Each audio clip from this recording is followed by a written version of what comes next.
Covering the assassination of Charlie Kirk, we have spoken about a lot of topics, from the angle of the shot to if he was part of a trans-terrorist cell online to what were those text messages that they were sharing. But one piece of the puzzle that I haven't addressed at all up until now is, well, the rifle itself. And there's a problem because there are inconsistencies in the reports of what people see in the pictures, what the FBI says, and what some say that is actually possible to do with a rifle under those circumstances. So in this video, I'm going to try to fit all the information in one and try to dispel some misconceptions of the case. First one, thanks to Phil Holloway, the optic on this rifle, the sights in this rifle will make something 200 yards away appear to be right in front of you, well within the capabilities of people without specialized training. Now, this is like a kind of 4 to 8x sight. People are asking a very good question. What is this cardboard box that is in the picture? Who provided this cardboard box? Was it there? Was it behind the bushes on purpose? That would be a bit strange because the rifle should have been wrapped in a black cloth. Was that Tyler Robinson used to be able to run with that. Now, thanks to Alex Malone, New Condon, that's sent me this reply. There's a ton of stuff here that we should review about the rifle itself. One thing is for certain, the eye relief, which is the distance between the sights and your eye when you're going to shot, the eye relief was too short on the murder weapon, which means that when you have the recoil, when you fire and you have the recoil because the rifle goes backwards because of physics, then if there's too little eye relief, the sights is going to literally just hit your eye. And well, he should still have maybe a black eye when he was caught. He should have had a black eye when he was taking the mugshot, and he didn't. But at the same time, people are saying that, okay, there are discrepancies in the photos taken by the FBI of the actual murder weapon and a similar murder weapon, similar Mauser in real life. As in, the FBI, which, I don't know, so many of us have a problem trusting what they're doing. The FBI states the rifle was a sporterized Mauser M98 chambered in .30-06. A very common barrel length for this rifle is 24 inches. This gives us a reference point for conducting measurements to ensure that the correct scale is obtained for this image overlay. An image overlay with the wrong scale can skew later assessments. So to understand if these optics were correct, so that is important to understand that. And if that it would explain the absence of the black eye on Tyler Robinson's mugshot. Prior to consider the focal length of the FBI's image and the reference image from social media, the focal length of the camera in which they took the picture, is not known. This is the most important factor when attempting to make even approximate measurements using a photo. This is not a forensic analysis by any means. This is merely intended to help identify discrepancies in the sequence of events so that these details can be investigated by the proper authorities. And now we know that Robinson had this rifle on his right leg, but at the same time, I find it odd that even if he was limping, walking to UVU, right before taking the shot, we can see that he was going up to the rooftop, and he was like bending his right leg with no problem, which, well, it's quite strange and doesn't fit what we have seen. There are a few narratives regarding the rifle. Narrative number one, the official story: Robinson conducted the shooting and he acted alone. I don't believe it for 1 second. By the way, some are claiming that maybe he dropped the rifle. All right, maybe he dropped the rifle at some point, and when he dropped the rifle, then the sights were slightly displaced, and that's why we see a sight which is inconsistent with a proper position, so you don't get a black eye with this shot. That is just a theory. That's something that could have happened, but we don't know. We can't possibly know that it happened. The narrative number 2, plausible alternative. Robinson conducted the shooting, but had help from the public. That is, so far, in my opinion, 80% odd that that's what happened. Robinson planned the attack with the help of others. Robinson may have been the shooter, but it wasn't his rifle. Narrative number 3, fringe position. Number 1, Robinson was not the shooter. I still have a 10% odds that Robinson was not the actual shooter. Number 2, the rifle was staged. Again, I'm really not sure about that. I think that that's not what happened, but I have to acknowledge that there's a non-zero chance that the rifle shot could have been staged for another thing. I have to give it to those theories. Number 3, his clothes change. The buckle is evidence that they don't have the right man. Important. Number 4, the security camera footage doesn't look like him. I asked that question that was sent to me by email, by the way, and thank you for reaching out to me with all your tips, no matter how crazy are the theories that you think that are out there. I want to read them all. And yes, Robinson and his gay or trans boyfriend are really alike. They look a lot like each other. And number 5, he communicated with others who are more involved. That is 100%, in my opinion, what happened. Going to extreme lengths to make the FBI story true, it is theoretically possible that, number 1, the scope was properly mounted but shifted into an improbable position during the escape. Or the scope was never properly positioned and the shooter took the shot with a very suboptimal sight picture.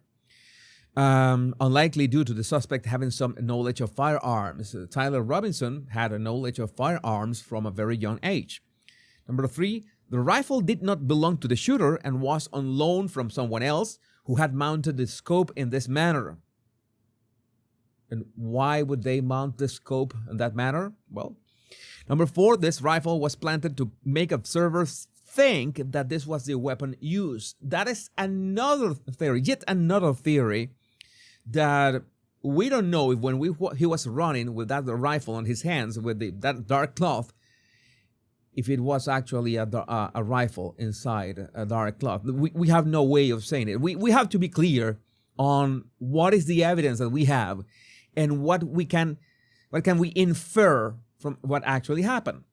And another question I have been asked a lot is, how can somebody just have access to a rooftop just like that?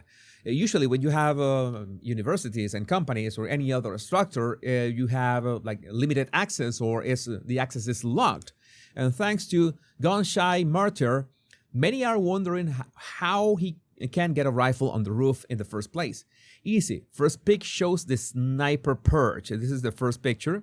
This is where he was located on the roof. You see it. Okay, plain rooftop. What is the second picture? Second picture, you notice the roof level is even with an elevated walkway that is blocked by a railing. This was very easy to just jump. This is the second picture. You see that there's this walkway right here, which is like terracotta color. And then the rooftop right here is at the same level, and they are separated by a very tiny guardrail. Very easy to jump. And the third pic is a stairwell leading up to the walkway. This is a stairwell. You can see that you could be, here's a guy just sitting in here, and you could just go up to the walkway, and the rooftop area was on the other side. So yeah, accessing the rooftop couldn't have been easier, and getting off the rooftop was even easier. You remember that he just jumped from the rooftop into this grassy area, and even if it was quite some height, he made sure to shorten the height by, well, climbing down and then dropping onto the grass. Now, I've seen some people making videos about how it would be so difficult to disassemble a rifle just right after having landed that shot. It's not that difficult, but the time it would have taken him to disassemble. And you remember that one of the videos that I show you at first, in our first assessments of what happened, seconds after the shot, when everybody was dropping to the ground, you could see the figure of Tyler Robinson, or who we think is Tyler Robinson, running across the rooftop in the distance. He was actually running immediately. He didn't stay there. We know that there was a screwdriver. In fact, the thing that I don't understand is that this guy uses an Allen wrench to disassemble the rifle, and there was a screwdriver in the scene of where in the sniper's nest that he was. So that is another inconsistency. But the thing is that there was no disassemble needed. As far as we know, he was carrying the rifle assembled in that black cloth, and that's why he just went running away. By the way, it's a bit of this is a bit of an amateur mistake, in which he was wearing all black when he should have been wearing light gray or gray at least, because that would have made him harder to spot against this guy. Since he was wearing all black, then it was really easy to spot him in that video.